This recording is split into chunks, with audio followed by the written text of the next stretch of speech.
Good afternoon and welcome to the Midday News. I'm Shamela Pullen. Here's what we have in the bulletin. 29 Haitians detained in Portmore operation. Man arrested, 4 firearms seized.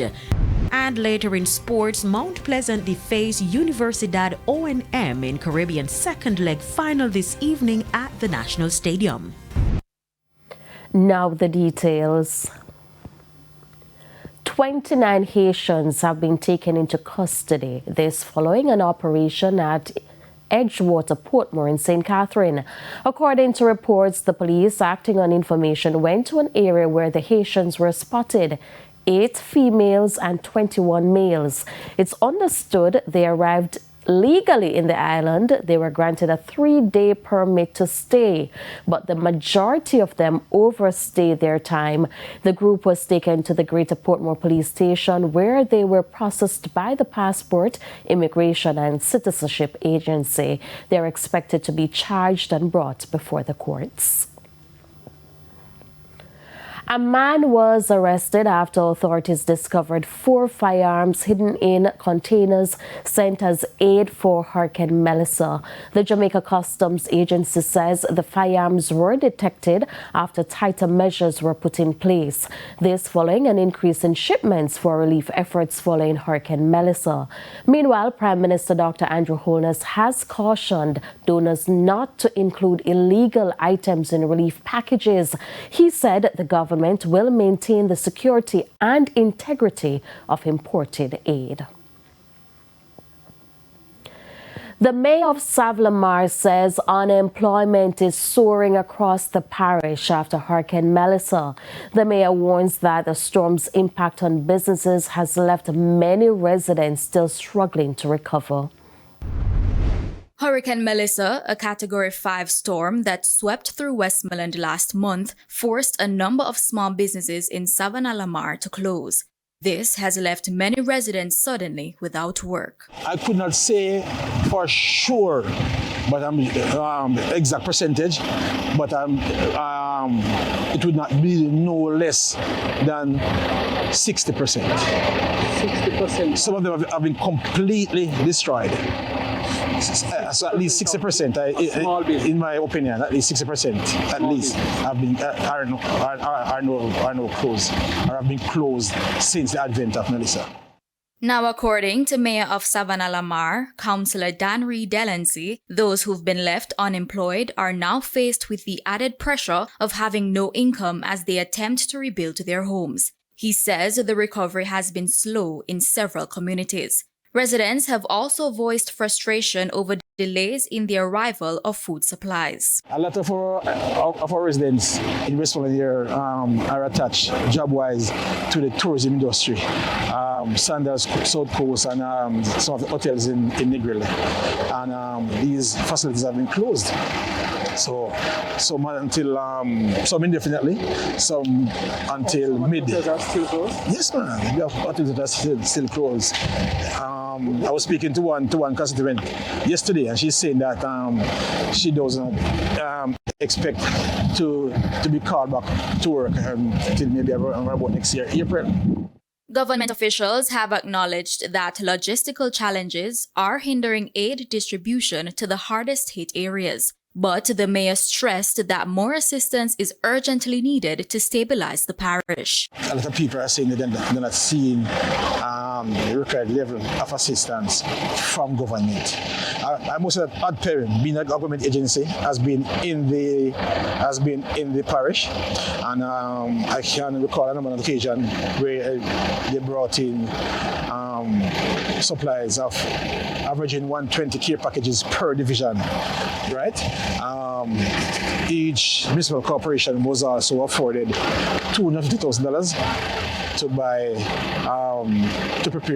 stuff and prepare care packages for citizens as well. Aliyah Bryant, TVJ News.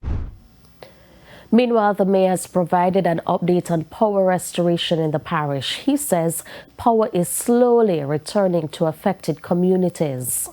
In terms of electricity,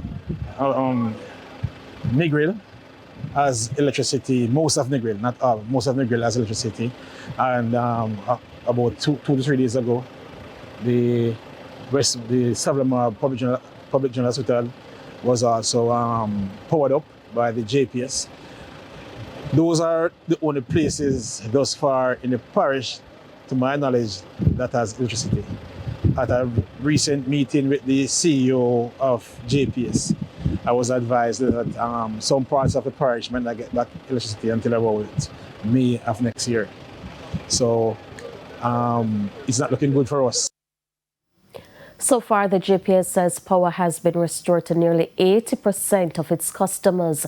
It warns that some areas may take longer to reconnect due to extensive infrastructure damage. Consequently, it has had to redesign and rebuild entire sections of its network in the affected communities. Noel Holmes Hospital in Hanover now has a field hospital in place. The main facility sustained damage over a month ago during the passage of Hurricane Melissa. Repairs are currently underway on the affected areas.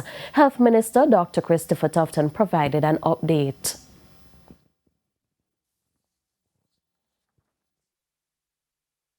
The Noel Holmes facility is benefiting from this field hospital, which is essentially is the department of an hospital. It's really an accident and emergency ward, fully equipped with operating theater, ward space, meaning beds, 5 beds, pharmacy, sterilization area, an A&E registration, and fully equipped with medical waste disposal facility, its own generator, water treatment, and so on. So it really is of assistance, because the Noel Holmes Hospital right now is under a lot of renovation and a lot more to come. So what it is doing is taking the pressure off the main building, and also some of the doctors, giving them a break, because it does come with some personnel, and allow the rebuilding to take place. So the date for Trans-Jamaica Highway to take over the Maypen to Williamsfield section of Highway 2000 has changed. The company said the December 1 start date is now postponed. A new date will be announced once plans are finalized. Trans-Jamaica Highway is carrying out heavy pre-operational work at the toll plazas. This is in preparation for taking over the route. Motorists are advised to slow down, follow speed limits, and approach the toll plazas carefully at 50 km per hour or less. Vice Chairman of the National Road Safety Council, Dr. Lucian Jones, has voiced deep concern over the rising number of children dying on the nation's roads. Dr. Jones is urging drivers, parents, and authorities to exercise greater vigilance to protect young lives. The latest tragedy involves 14-year-old Edwin Allen High School student Jadon Smith. He was killed in a car crash on Sunday. For the last 5 years, 102 children have died in road fatalities. Less than the 5-year period before that, 117. But that gives us little comfort, especially when you consider that many of our children are dying in private motor car crashes as passengers, and also riding a motorcycle. Dr. Jones also stressed the importance of increased public awareness to prevent the further loss of life of children. All the laws that are in place that would help to remove drivers who persist in speeding, who persist in drinking and driving and smoking marijuana and driving, and not regarding the law that says you can't drive with a cell phone unless you have an instrument which allows you to listen without taking your hands off the wheel, essentially. We have to make sure that these laws work and that sanctions are applied when people are breaking the law. The NRSC is again urging motorists to exercise caution and calls on communities to work together to ensure the safety of children on the roads. These children, for the most part, are not benefiting from the law which says that you have to buckle up in both front and back, and also the law that states that you have to wear a helmet when riding on a motorcycle. We have to make these things a priority. Our children are present and future. Antonia Atkinson, TVJ News. Public debate intensifies after Member of Parliament for West Central St. James, Marlene Malahoo Fort, urges restoring criminal libel. This amid Prime Minister Dr. Andrew Holness's anti-misinformation campaign efforts. Karen Simpson has the details. A call from former Attorney General Marlene Malahoo Fort to reinstate criminal libel has ignited strong rejection from senior figures within Jamaica's media landscape. Her remarks comes days after Prime Minister Andrew Holness declared that he intends to wage a battle against individuals and groups he says are spreading distortions about the government's handling of Hurricane Melissa recovery efforts. Speaking on the morning agenda on Power 106 Tuesday, Attorney at Law Chukwemeka Cameron reacted. The whole question of misinformation undoubtedly is a risk that's facing administrations across the world. That is something we should accept. The question then is introducing criminal libel the appropriate response to that challenge? Because the concept of defamation and libel is very specific as opposed to the concept of misinformation that seeks to destabilize a society. He says the constitutional tests must be passed when dealing with libel and criminal libel. And that test is the harm that the misinformation is causing is evidence-based. And then if we're going to introduce any law to further restrict our constitutional rights, we must be able to demonstrate that it's necessary and proportionate. There may well be a misalignment to the real problem that has been identified by the government and the solution. He also questioned the restriction on a constitutional right, which is freedom of expression. For his part, political commentator Damian Gordon believes that while there must be rules and guidelines concerning the ethical use of social media, the language used by the Prime Minister is problematic. Then when the Prime Minister, resorts to using words such as war or go to war, I think that language in itself is very strong, very militaristic. And in the Jamaican context, that matters for me, because to me, this conveys the idea that the Prime Minister is prepared to mobilize the full security apparatus to go after people and exact harsh punishment, even when they're only accused and not proven guilty. Carrie Simpson, TVJ News. It's time for a break. Stay with us, more stories when we return.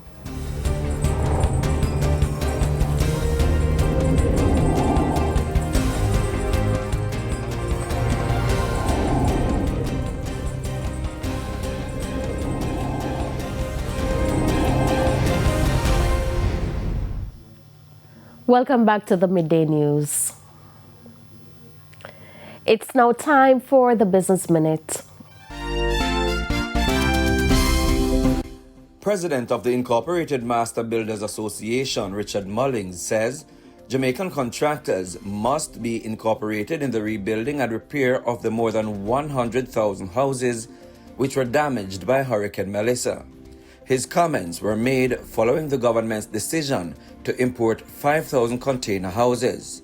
Mr. Mullings argued that the government must adopt a two-pronged strategy, which will include Jamaican contractors who are capable of building affordable concrete units. He suggested that the government utilizes all the resources available at the country's disposal to deal with this mammoth task. As a result, local contractors must be integrated in the program. Further afield, online retail Shein and Temu are facing increased pressure in the U.S. after two senior politicians pushed for investigations, including into claims of forced labor and intellectual property IP theft. In Texas, the state's Attorney General Ken Paxton launched a probe into allegations of forced labor and the use of unsafe materials at Shein. At a national level, Senator Tom Cotton called for a federal investigation into the possible IP theft at both Shein and Temu, which he labeled communist Chinese platforms. Shein said it took concerns raised about its business practices seriously. Temu did not immediately respond for comment. And that's it for the Business Minute. I'm Prince Moore. Thank you, Prince. Time now for the top regional and international stories. In the region, the Guyanese government is warning motorists that failure to follow the country's new tint regulations will carry a Guyanese $75,000 fine. The updated policy allows 35% tint on side windows and 70% on front windscreens, ending the old waiver system. Home Affairs Minister Onish Walrand says consultations with the police found no link between tinted vehicles and crime, and that the change brings transparency and fairness. The amended legislation heads to Parliament soon. And on the international scene, Indonesian rescue teams are struggling to reach communities devastated by Cyclone Senyar, which triggered massive landslides and flooding. Government officials say at least 604 people are dead and more than 460 remain missing. Monsoon rains overflowed rivers, leaving many residents stranded. And while some waters are now receding, reports are that survivors are returning to find thousands of homes, businesses, and places of worship buried in mud and debris. And those were the top regional and international stories. I'm Aaliyah Bryant. Thank you to Aaliyah. We take another break. Sports is next.